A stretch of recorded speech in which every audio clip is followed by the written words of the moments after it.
Hello, and welcome to those of you who are joining us from the Discord multi-server Spring Equinox Festival for 2020. This is Frater Solaris, also known as the archivist for the Demonolatry server that's taking part in this festival. This marks the second day of the festival currently. On the first day of the festival, we saw a lot of really great events across a good portion of the servers that are participating. And today we have even more of those servers joining in. And now, without further ado, I'd like to get to the topic of our video today. This is your primer to working with Prince Seere. So there are rites to Prince Seere at two different times during the year. They are the Spring Equinox, which is going on now, as well as the Winter Solstice. This one is going to be more focused on the sort of things that you want to bring in for spring. I may end up doing another video at the opposite end of the year for one ushering in more of the winter. But for right now, let's focus on the spring. So the first order of business really is, who is Prince Seere? So I'm going to try to get on my reading voice for a moment. My throat is currently shot, but I am doing my best right now. So, from the Lesser Key of Solomon, Seer is number 70, so I have not done the video yet. I know it would be so much easier just to copy and paste that audio in, but here we go. So, from the Lesser Key, we have Seer. The 70th spirit is Seer. He is a mighty prince and powerful under a Mammon, king of the earth. He appeareth in the form of a beautiful man riding upon a winged horse.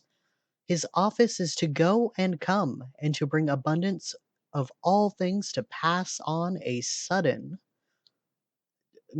I never said the grammar is absolutely perfect, especially with translations. Just as an aside, sometimes I stumble up on these and I'm like, wait, is that what it really says in there? And yes, it is. I am so sorry. Anyway, back to it. And to carry or recarry anything whither thou wouldest have it from. He can pass over the whole earth in the twinkling of an eye. He giveth a true relation of all sorts of theft and of treasure hid, and many other things. He is of an indifferent good nature, and is willing to do anything which the exorcist desireth. He governeth 26 legions of spirits, pardon, and this is his seal to be worn, etc.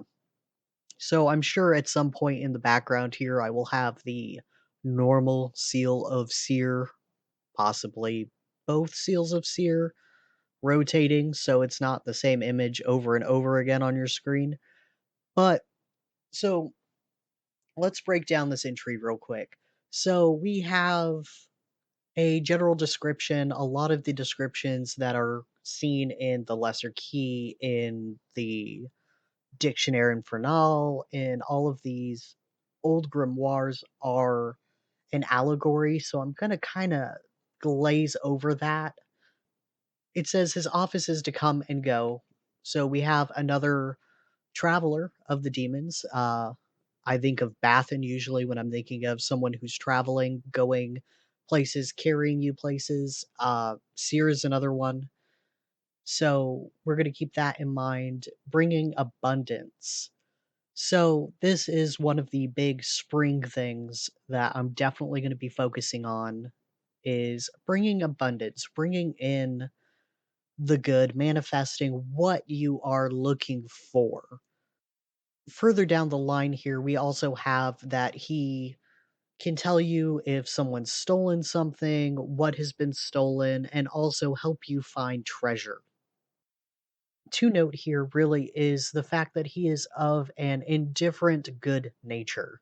So, indifferent, I wouldn't necessarily say he's apathetic, but at the same time, I would say that he's not overwhelming. He's not one of those demons who you just get hit with a sledgehammer when you call them into your space. It's not going to be energetically overwhelming for most people. The good nature part, I would say, is definitely a sign that he is easier to work with. He isn't out to trick you. He isn't out to see if you're really paying attention. And I would say also that Seer is not one of those who doles out the super hard lessons. Now, I'm sure that Seer is perfectly capable of giving a hard lesson if you give him a reason to. Don't get me wrong on that. But this also isn't the one that I would go to for a swift kick in the ass. For this reason, I feel that Seer is really one of the more accessible demons for someone who's beginning on this path to work with, get comfortable with, and really explore. Now, with that out of the way, let's go ahead and talk about some of the specific correspondences for Prince Seer. From an elemental standpoint, we have Seer sitting as both fire and air. From the fire aspect, I like looking at that as your forward momentum, your will, you getting things done. It is active, it is driving you towards what you are wanting to do. Your air is more of the intellectual, cerebral side. It is the thoughts, the patterns of thought, the knowledge that you have accumulated, the knowledge you're still trying to stoke. Putting these things together, then, I find Seer to be really great for breaking through mental blockages in order to get yourself moving on your path. That is one of the reasons why you see rituals to Seer often have road opening components or block busting components. The colors I've seen used for Seer, normally it's blue, which doesn't really correspond to fire or air, but I really like using a blue tone for anything with Seer. I've seen at least one person say that green is a good color for Seer as well, but with so many of the demons I work with having green already, I like a little mix up with the blue.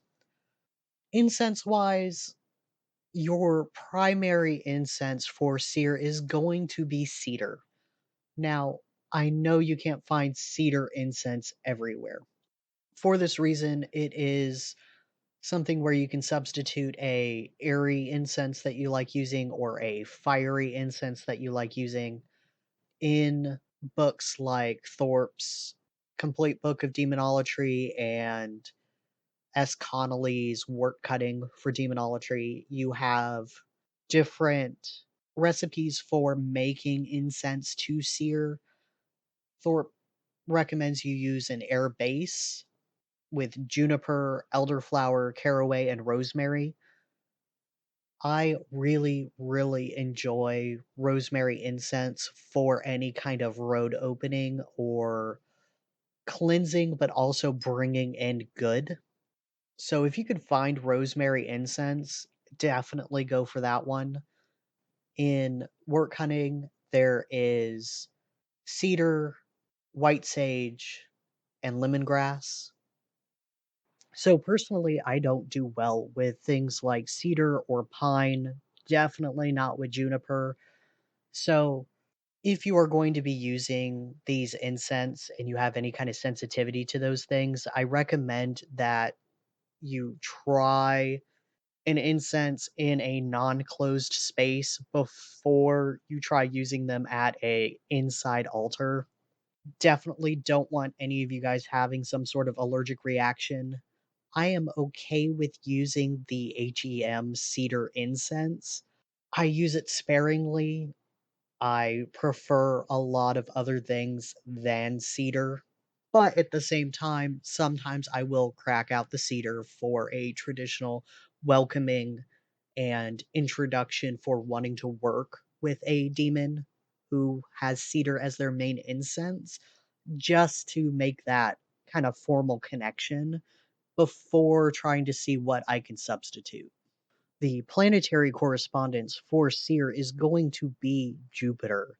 This is your planet of commerce and abundance, so it really comes as no surprise that this would be the ruling planet over the sort of influence that Seer presents to us. Now, if you would like to plan out when your ritual is for the planetary day or the planetary hour, that's up to you. With it being the equinox, sometimes you want to hit that ritual right on the equinox. Or if you feel like you can delay a little bit, you can try to set up all those perfect little time correspondences. The in for inviting Seer into your space is Jeden et Renek Seer tu Tasa. I have heard some people say Renich. I am not as big of a fan of Renich for some reason. That's not what comes to my tongue when I am saying the N myself. And I'm going to repeat that in now in a less stilted, slow, word by word kind of manner. Jeden et Renek Seer tu Tasa. Jeden et Renek Seer tu Tasa. So, when you are using an N in order to invite the demonic into your circle, you can either say it, chant it repeatedly, take the time to vibrate each word, or do a combination thereof. A lot of times I will play it by ear how I am going to be using the N. A lot of times I will start with the N, use a body of epithets that I have written for the demon that I am calling upon, and then finish with the N again. If it is a longer invocation, I will often put the N in the invocation multiple times. I will make sure to have it interspersed as a calling back to attention, putting out that I am trying to make this connection, and to continue offering that invitation into my space. Now that we have all of the basics for what you need to know about Prince Seer down, we can really start constructing the ritual for ushering in the spring equinox, ushering in this new time of abundance. The first thing I like to decide really is what kind of tools I need for my altar, as well as what kind of offerings I am going to be making during this ritual.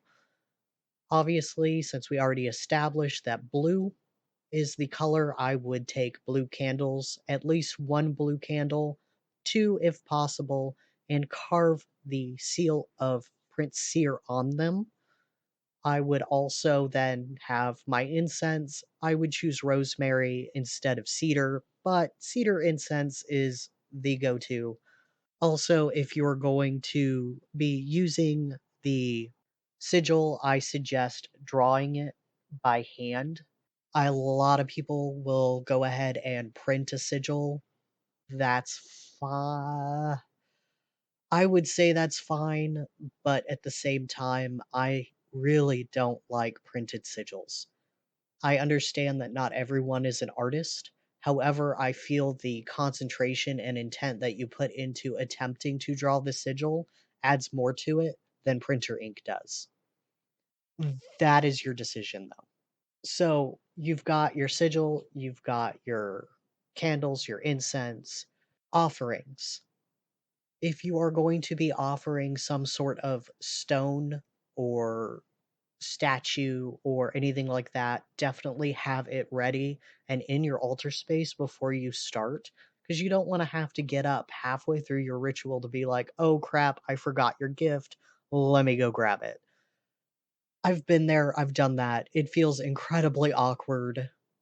I know that my intent is good, but at the same time, being prepared really helps, especially if you have trouble keeping your concentration while you're doing something prolonged. So have those ready.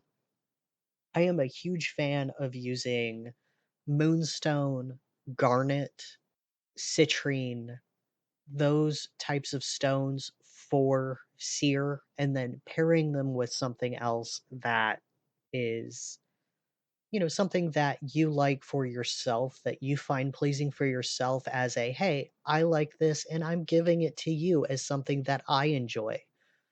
Now that we have all of those things established, let's go ahead and talk about what the focus of the ritual is going to be.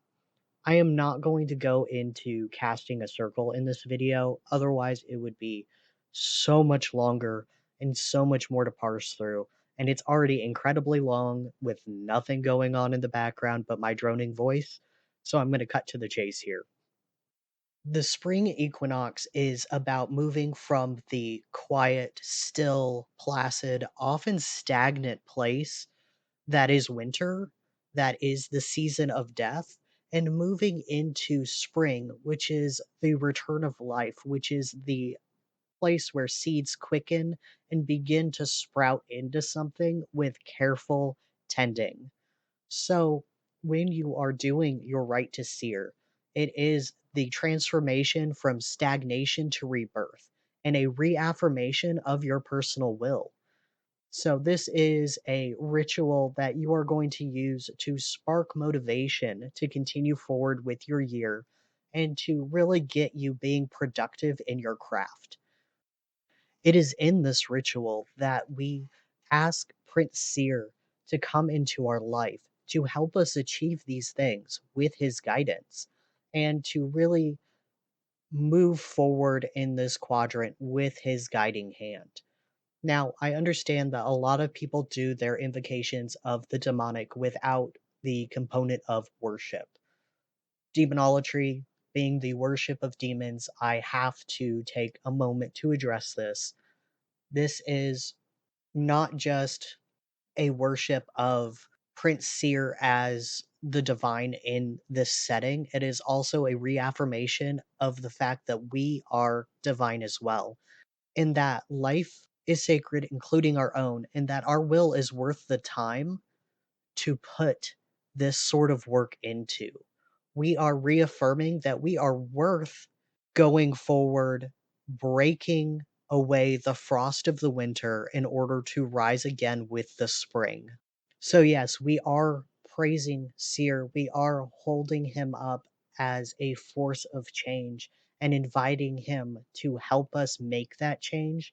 But we are also putting ourselves forward as becoming a force of change. And I feel like that's a very important point that we can't forget here. With all of these things in mind, you have everything you need to craft your own Rite to Seer to practice at home.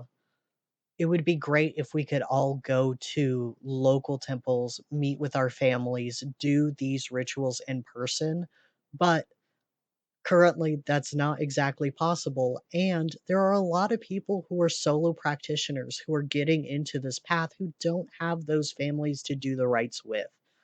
So take this with you if you want to make your own rite or participate in the rites put on during the Spring Equinox Festival, as there are quite a few going on this upcoming weekend.